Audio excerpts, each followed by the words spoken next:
प्रियंका गांधी ने कहा है कि अगर विपक्ष साथ होता तो स्थिति कुछ और होती। विचार करेंगे सपा को समर्थन के लिए। हमारे संवाददाता अशोक सिंघल ने प्रियंका गांधी से बातचीत की। हम आपको ये एक्सक्लूसिव बातचीत सुनवाते हैं। इतने दिनों से लगी हुई हैं, पूरा मेहनत कर रही है। लखीमपुर खीरी का इंसिडेंट हो, उसके बाद भी 40% महिलाओं को भी आपने टिकट दिया, तो कहाँ अपने आप को पाती हैं? क्यों नहीं कहा जा रहा है कि कांग्रेस पार्टी भी उस पोजीशन पे है? कहाँ कमी रह गई? कहने वाले तो कहेंगे, मेरा काम है काम करना और मेहनत करना और अपनी पार्टी को खड़ा करना और जनता की जो समस्याएं हैं, जनता के लिए लड़ना, उन समस्याओं को उठाना, जनता की आवाज को बुलंद करना, ये मेरा काम है, मैं कर रही हूँ। लेकिन क्या मैं नतीजे के लिए नहीं कर रही हूँ, मैं मेहनत इसलिए कर रही हूँ क्योंकि मैं समझती हूँ कि जो जनता के साथ हो रहा है गलत है।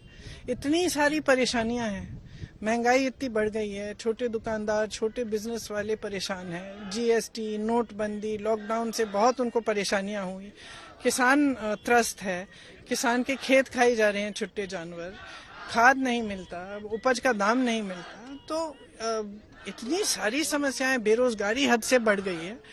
और यहाँ की जो राजनीति चल रही है, चाहे भाजपा की हो, चाहे समाजवादी पार्टी की हो, चाहे बीएसपी की हो, सिर्फ जातिवाद और धर्म के आधार पर चल रही है, लेकिन जो समस्याएं हैं उनको हल करने की राजनीति नहीं हो रही है। इसलिए मेरा मानना है कि किसी न किसी को खड़े होकर ये कहना पड़ेगा कि देखिए, जनता को कहना पड़ेगा कि आप जागरूक बनिए, सतर्क रहिए, आपके साथ, आपके जज्बातों के साथ खिलवाड़ हो रहा है।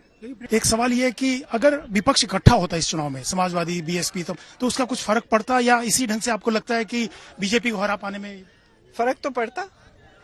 कैसे? नहीं, अगर सब इकट्ठे लड़ते तो बहुत फर्क पड़ता, लेकिन किसी की मंशा नहीं थी। आप चाहती थी कि समाजवादी, बीएसपी सभी? नहीं, मेरे चाहने न चाहने की बात नहीं है। मैं तो देखिए, मेरे संगठन के लिए ये अच्छा है कि हम 30 सालों बाद हम 400 सीटों पे लड़ रहे हैं, क्योंकि जब काफी समय से, कई चुनावों से 250, 300 सीटों पे हम नहीं लड़ते हैं तो हमारा संगठन दुर्बल होते गया। हमारा लक्ष्य है कि अगर हमारा संगठन मजबूत नहीं होगा तो हम एक नई राजनीति को कैसे उभारेंगे, तो हम लोगों की समस्याओं को हल करने का काम कैसे करेंगे। तो कल कहीं पे अत्याचार हो रहा है, हम जाके हम क्या करेंगे अगर हमारा संगठन मजबूत नहीं है? तो ये दोनों लक्ष्य साथ हैं, तो यही काम कर रहे हैं। एसपी जो गठबंधन, आपको लगता है बीजेपी को हरा पाएगा यूपी के अंदर? वो तो देखिए, जनता बताएगी क्या होगा। मैं तो भविष्यवाणी करना नहीं चाहती इसके बारे में। और आप क्यों सोच रहे हैं कि सिर्फ एसपी? कांग्रेस पार्टी भी है, कांग्रेस पार्टी भी जीत सकती है, बसपा भी जीत सकती है।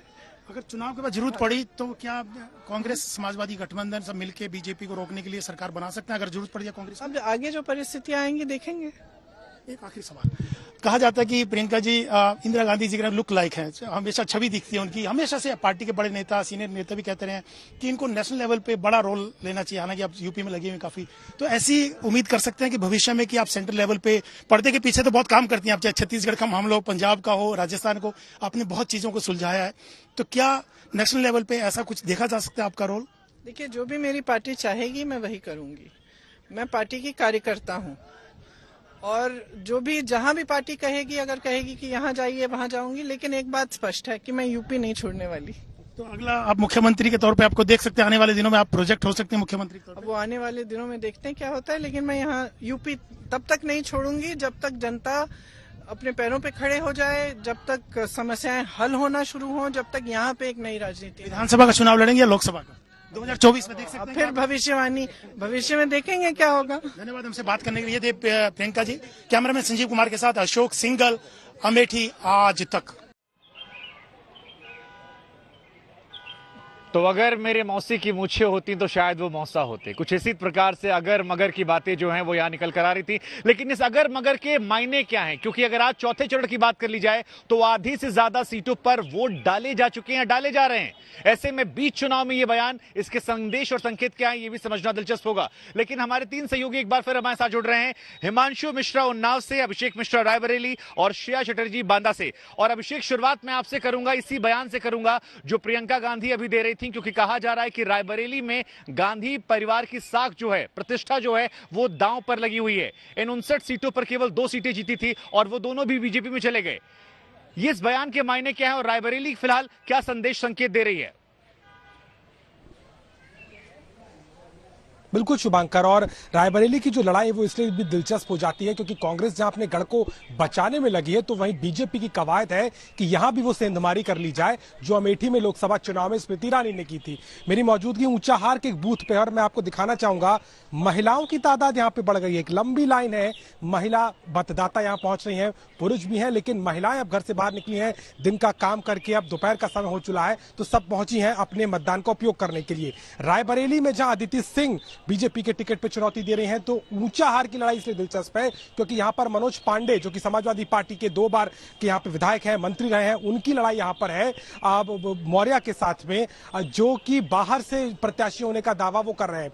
यानी कि रायबरेली, ऊंचाहार और अन्य जो सीटें हैं ये बहुत दिलचस्प होने वाली हैं शुभांकर, क्योंकि कांग्रेस पार्टी की नेता प्रियंका गांधी वाड्रा को लगता है कि जो बदलाव की राजनीति वो उत्तर प्रदेश में कर रही हैं उसका सीधा फायदा कांग्रेस को मिलेगा, जिसको लेकर के वो आश्वस्त है और कम से कम अपना गढ़ तो बचा ही पाएंगे। लेकिन इतना आसान नहीं होगा। अदिति सिंह लगातार मुखर होकर के अपने दावे कर रही हैं, कहीं 1 लाख से ज्यादा उनका मार्जिन होगा, उनके परिवार, उनके बिल्कुल। हालांकि यहाँ पर जातिगत चुनाव जो है वो काफी हद तक है और ये कहा जा रहा है कि कुछ ही सीटें हैं जहां कांग्रेस से डायरेक्ट लड़ाई है, वरना सपा भाजपा में लड़ाई है। क्या होगा 10 मार्च को पता चलेगा।